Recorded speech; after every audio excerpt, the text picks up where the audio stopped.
The scream of an engine ripped through the barn before I could see the car. For half a second, I thought it was thunder. Wrong season, wrong sound. Then the ground shook. Gravel sprayed like shrapnel. One of the geldings let out a panicked cry that cut straight through my chest. I dropped the feed bucket and ran. Headlights tore across the paddock in a violent arc, carving white scars through the dusk. A red Lamborghini came sideways through my north fence, rear tires spinning, engine howling like it was enjoying the destruction. Wood snapped. Rails flew. Horses reared in their stalls, hooves hammering against oak boards I'd reinforced by hand years ago. "Hey!" I shouted, waving both arms. The car completed its drift with surgical arrogance and stopped inches from the main barn wall. Steam hissed from overheated tires. Music thumped, bass-heavy, careless. The driver's door lifted. Ethan Caldwell stepped out, sunglasses still on though the sun was already low. HOA president's son. Of course. He smiled like this was a party trick. "Relax," he said, palms up. I had it under control. I stared at the tire grooves chewed deep into the earth, the fence lying broken like a snapped bone, and Willow, my oldest mare, slamming her weight against the stall door, eyes wild. "You drifted a supercar," I said slowly, "through a horse barn." Ethan laughed. "Didn't hit anything." Two other kids climbed out of the passenger side, phones already raised, recording. One of them zoomed in on me like I was the problem. "This is private property," I said. Ethan tilted his head. "Pretty sure this road cuts through HOA land." "It doesn't." He shrugged. "Guess we'll see." That was the moment I felt it, not anger, not fear. Something colder. Intent. This wasn't a mistake. An hour later, the horses were settled, the fence temporarily roped off, and the Lamborghini was gone. No apology, no insurance exchange, no names offered. Just tire marks and laughter echoing in my head. I was hosing mud off my boots when my phone buzzed. HOA notification, compliance review initiated. I opened it, still breathing hard. Violation 14B, unsafe livestock containment. Violation 9C, property hazard endangering community members. Fine pending. Hearing scheduled. I stared at the screen until the words blurred. They were blaming me. I'd owned this land for 15 years. Built the barn myself. Reinforced fences beyond county code. Never once had an animal escaped. Never once had a complaint until the Caldwells moved in uphill 3 years ago with their manicured lawns and quiet threats disguised as smiles. I closed the app and looked back toward the paddock. The tire tracks were already cooling, but they felt permanent. Night fell fast. I walked the property line with a flashlight, habit drilled into me from years of caring for animals that depended on quiet vigilance. Crickets chirped. The horses shifted softly in their stalls. Everything should have felt normal. It didn't. Near the creek, my light caught something unnatural, a flash of orange against dark soil. I crouched and brushed away loose dirt. Survey tape. Fresh. Clean. Tied neatly to a wooden stake driven deep into the ground. My stomach tightened. I followed the line. Another marker 10 yards down. Then another. All perfectly spaced. All new. Someone had been measuring my land. I stood there longer than I should have, listening to the water move through the creek, watching moonlight glint off the tape. The idea crept in slowly, unwelcome but undeniable. The Lamborghini wasn't about fun. It was about pressure. The next morning, I drove into town earlier than usual. The feed store owner nodded at me like always, but his smile didn't quite hold. "Everything okay out there?" he asked. "Why?" I said. He hesitated. "Just heard some things." I didn't ask what things. I already knew. At the county clerk's office, the woman behind the counter typed my address and paused. "Oh," she said softly. "You." That single word told me more than any file could. She slid a thin folder across the counter. Public records, she said. You didn't get these from the HOA? Inside were rezoning requests, environmental complaints, noise violations, all dating back years, all denied, all appealed, and all signed by the same name. Mark Caldwell, HOA president. Ethan's father. The pieces clicked together with a sound like a trap closing. That night, I sat alone on the barn steps, the smell of hay and leather grounding me as it always had. This place wasn't just land. It was memory. Work. Survival. I replayed Ethan's grin. His confidence. The way he'd said, "Guess we'll see." They weren't trying to find me. They were trying to make me leave. Across the paddock, the moonlight revealed something else I hadn't noticed before, a shallow depression near the creek bank, the soil darker, disturbed. Recently dug. Poorly covered. I stood slowly, heart pounding, and walked toward it. Whatever game the Caldwells were playing, it wasn't loud anymore. It was quiet. And it had already started. I didn't sleep that night. Every sound outside the farmhouse felt amplified, the creek shifting, the wind brushing the tin roof, a horse snorting in the distance. Around 3 a.m., I gave up pretending and pulled on boots. The land felt different in the dark, like it was holding its breath. I went straight to the creek. The depression I'd seen earlier was clearer now under my headlamp. Someone had cut into the bank at a shallow angle, then tried to disguise it with loose soil and leaf litter. Amateur work. Or rushed. I knelt and pressed my hand into the dirt. Cold. Colder than the surrounding ground. Water was moving underneath. My jaw tightened. If that trench gave way during a hard freeze or heavy rain, the bank would collapse inward, straight toward the paddock fence. The horses wouldn't stand a chance. And when it happened, it would look like erosion. Neglect. My fault. I stood up slowly. This wasn't harassment anymore. It was engineering. The next morning, I drove into town again, this time to the county assessor's office. Same building, different counter. I asked for historical plats and drainage maps. The clerk, a man in his late 50s with tired eyes, pulled them without comment. As he spread the maps across the counter, I saw it immediately. My land sat lower than the Caldwell properties uphill. Always had. Natural runoff was supposed to feed into the creek evenly along the ridge. But someone had applied years ago for a temporary diversion permit during construction. Temporary, my ass. The diversion redirected runoff toward one narrow point. Toward my barn. Has this been inspected recently? I asked. The clerk shook his head. HOA was supposed to restore it. Never filed completion. Of course they didn't.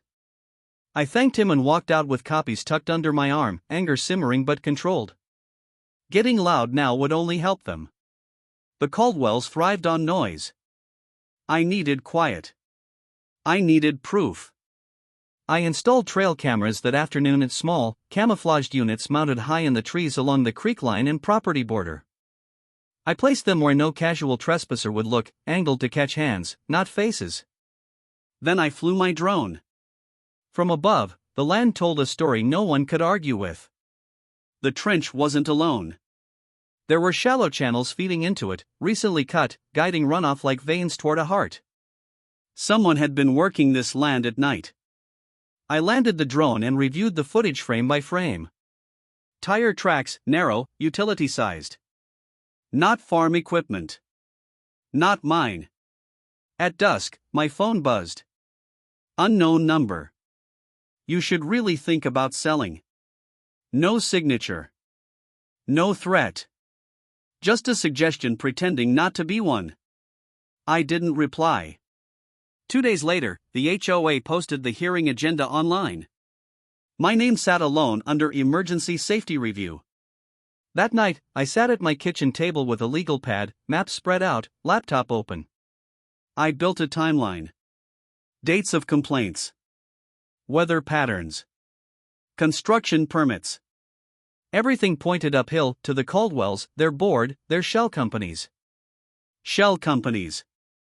That was the thread. I searched state business filings until my eyes burned. Then I found it, Northridge Environmental Solutions LLC. Registered 3 years ago. No website. No employees listed. Director, Mark Caldwell's brother-in-law. Purpose, land remediation and drainage consulting. My laugh came out sharp and humorless. They weren't just trying to push me out. They were setting up the justification to take the land after the damage. The flash drive arrived the next morning. Plain envelope. No return address. My name handwritten in block letters. I stood in the doorway for a long moment before opening it, scanning the road, the trees, the barn. Nothing moved. Inside was a single black drive. I plugged it into an old laptop I kept offline. Video loaded instantly. Ethan Caldwell sat in the driver's seat of the Lamborghini, shirt half-buttoned, pupils blown wide. Music thumped faintly. He was laughing, loose, careless. "Doesn't matter," he said to someone off camera. "Dad's got it locked. HOA, county, everyone. Once the trench freezes, runoff backs up, whole bank slides." The camera shifted. I recognized the creek behind him. By spring, Ethan continued, grinning, "she'll be begging to sell. Or the horses'll be gone." The video cut. My hands were steady when I closed the laptop. That scared me more than anger would have. Someone had recorded this knowing exactly what it was worth. Which meant someone close to Ethan was nervous. Or angry. Or both. I started setting traps, not the obvious kind. I flagged the trench with temporary erosion markers, took photos, then quietly removed them. I logged soil temperatures. Took samples. Filed a request for independent inspection under the guise of preventative maintenance. I let the HOA think I was scrambling. At the feed store, I mentioned casually that I might not make it through winter if repairs got too expensive. I let the rumor breathe. That night, one of the trail cams triggered. At 1:42 a.m., a figure moved along the creek line. Hood up. Gloves. Carrying a shovel. At 1:57 a.m., a second figure joined him. At 2:10 a.m., headlights swept briefly across the trees, high-end SUV, judging by the beam pattern. I zoomed in. The license plate wasn't visible. But the driver didn't need to be. I already knew whose land they were standing on. By morning, the threat felt larger than my barn. Larger than the HOA. This wasn't about one arrogant kid or one corrupt board. It was a system that expected silence. I stood at the edge of the paddock, watching my horses graze, unaware of how close someone had come to turning their home into leverage. I whispered the words to myself, not as a promise, but a decision. Not this time. Whatever they thought they were building in the dark, I was going to drag it into the light. And I was going to make sure everyone saw it. The HOA annual meeting was scheduled for Thursday night at the community center, 7 p.m. sharp, mandatory attendance encouraged. By 6:30, the parking lot was already full. Pickup trucks. Minivans. A few luxury SUVs parked cleanly between the lines like they belonged everywhere. I sat in my truck for a moment, engine off, watching people funnel inside with folded agendas and low voices. This was their territory, controlled, polite, predictable. That was about to change. I stepped out with a slim laptop bag under my arm and a folder tucked against my side. No signs. No speeches prepared. Just evidence and patience. Inside, the air smelled like old carpet and burned coffee. Metal chairs scraped the floor as people settled in. At the front of the room, Mark Caldwell stood behind a folding table dressed up as a podium, hands folded, expression calm enough to pass for benevolent. He caught my eye. His smile tightened, just a fraction. "Let's get started," Mark said into the microphone. "We're here to address a serious safety concern affecting our community." The projector clicked on. My barn filled the screen. Not the whole picture, just the parts they wanted. Close-ups of tire marks. A blurred still frame of the Lamborghini drifting, cropped to remove Ethan's face. A photo of the broken fence, taken after dark, shadows exaggerating the damage. Murmurs rippled through the room. Mark sighed, like this pained him. We've tried to work cooperatively. But repeated violations leave us no choice. I waited. This property, he continued, gesturing toward the screen, poses a risk. To neighbors. To animals. To children. Someone behind me whispered, "That's the horse place." Mark looked directly at me. We're recommending immediate fines and potential seizure if corrective action isn't taken. I stood. The room quieted, not instantly, but enough. Before we vote, I said evenly, I'd like to play the rest of the footage. Mark's hand tightened on the podium. We've already. I brought my own. A beat. Then another. People turned in their chairs. I walked to the front, plugged my laptop into the projector before anyone could stop me. The screen flickered. Then Ethan Caldwell's voice filled the room. Doesn't matter. Dad's got it locked. The sound of laughter is too loud, too careless. Faces shifted. A woman near the aisle covered her mouth. The video continued. Once the trench freezes, Ethan said, grinning, runoff backs up, whole bank slides. Looks like erosion. By spring, she's gone. The room went dead silent.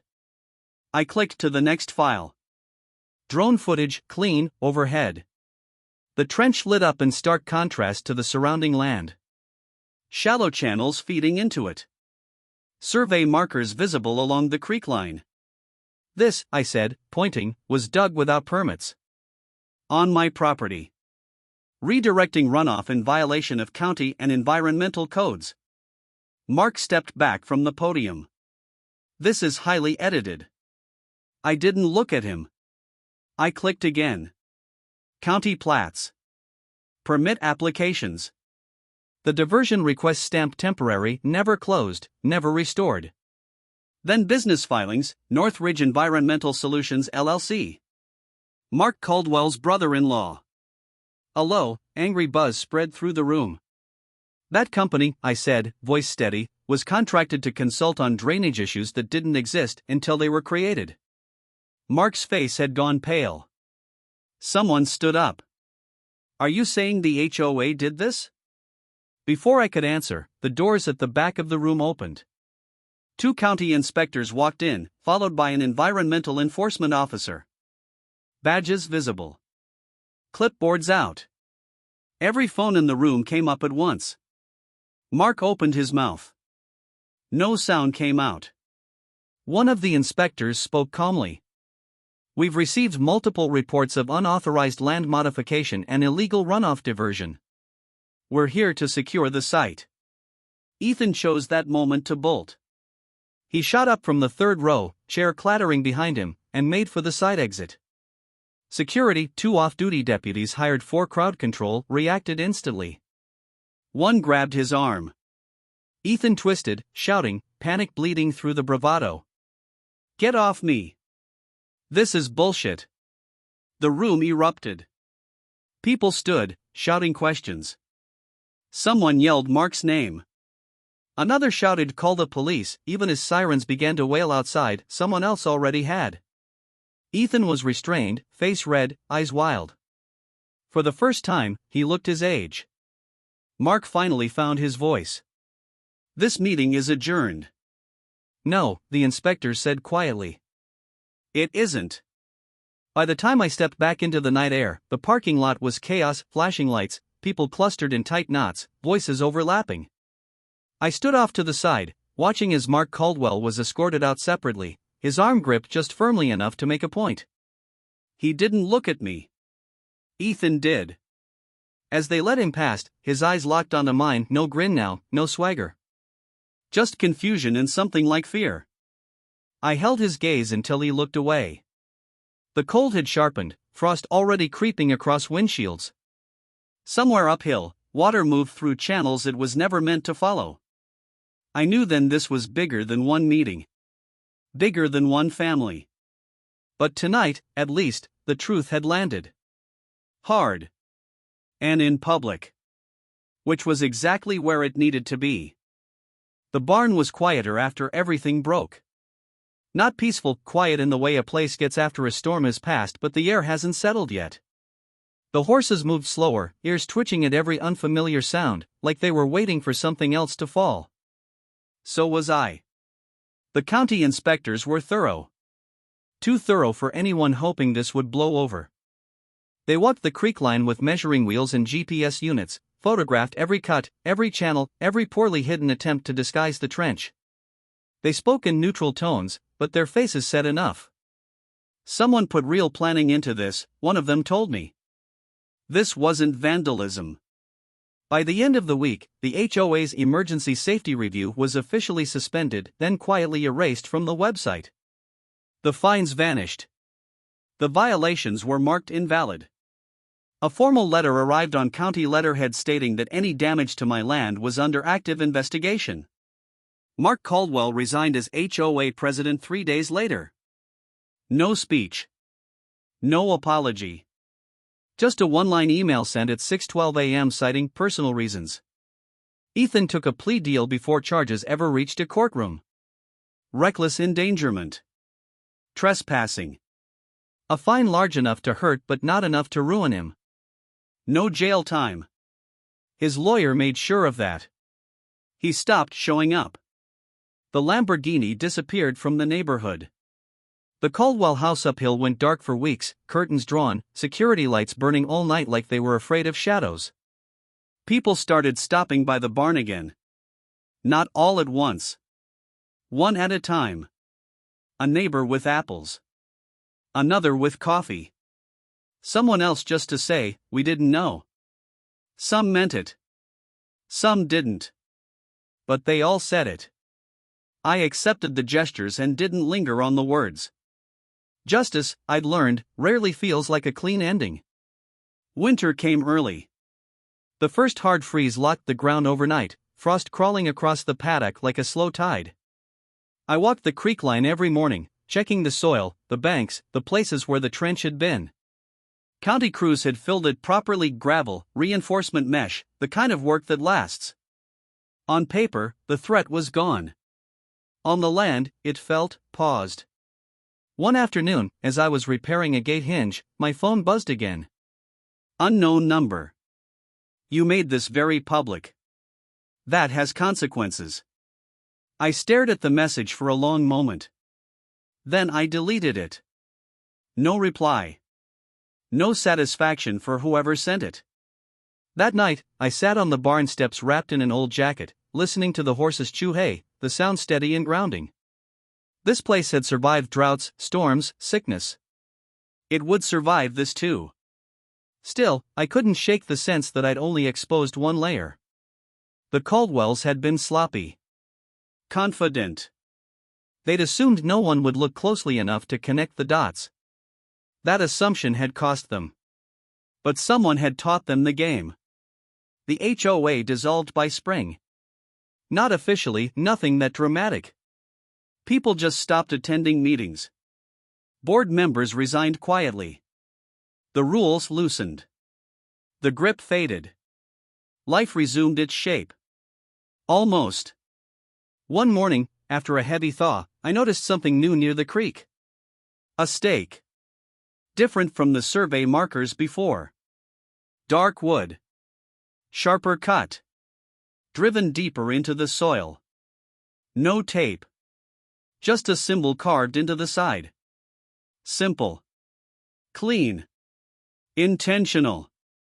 I crouched, brushed dirt away, traced the mark with my thumb. It wasn't a company logo. Not a county mark. Not anything I recognized. But it was deliberate. I scanned the tree line. Nothing moved. No tracks. No sound but water sliding over stone. I pulled the stake out and carried it back to the barn, setting it on the workbench under the fluorescent light. The symbol looked different there, less threatening, more clinical. Like a signature. That night, I locked the doors, checked the cameras, and sat down at my desk. I opened a new folder on my computer and labeled it simply Records. I added photos, dates, copies of permits, messages, video files. Everything. If someone else was watching, I wanted them to know one thing. I was watching back. Sometimes, late at night, I think about Ethan's face when the truth hit the room. The way his confidence collapsed into something small and human.